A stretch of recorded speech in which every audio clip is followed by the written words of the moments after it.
Meteorologist Helen Holt with your Storm Track 3 forecast.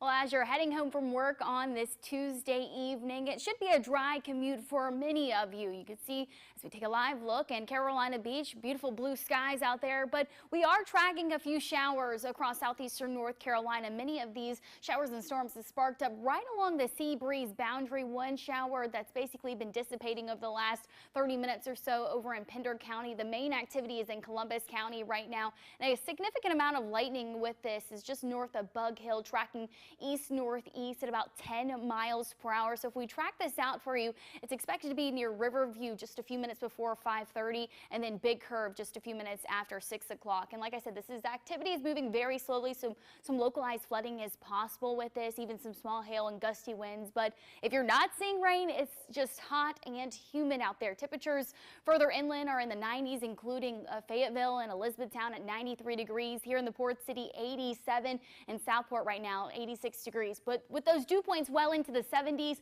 it actually feels closer to 100 degrees in many places right now.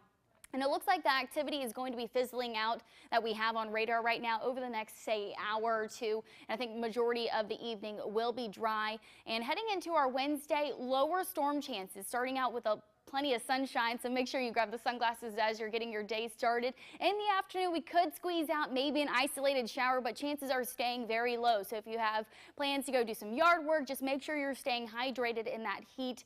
And you notice as we go into Thursday, more of the same, a little bit in terms of cloud cover, but low chances to see any type of storms or showers spark up in the afternoon. So tonight, scattered clouds, just a typical July night on tap with temperatures cooling down into the 70s, southwest wind about 5 to 10 miles per hour. And then tomorrow, temperatures heating back up into the 90s, a mixture of sun and clouds. And like I said, could roll out maybe a spot shower or storm, but most places are going to remain dry through the rest of the day. What we're watching is upper level ridge built in here, and that's going to keep us very dry, but hot and humid.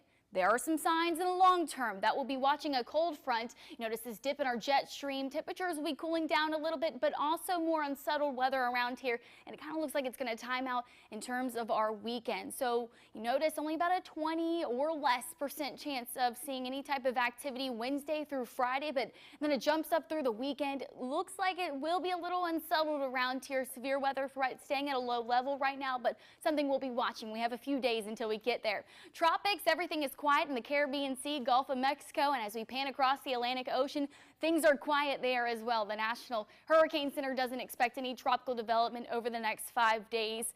Locally, it's just the typical summertime weather pattern around here where it is just doggone hot around here. Temperatures climbing up into the low 90s, which is pretty typical for this time of year, but boy, it just feels so good to stay in the AC. You know, our studio is so cold in here because of all the lights, and it's just one of those times where I'm thankful it's cold in here. Yes, no complaints. Helen, thank you.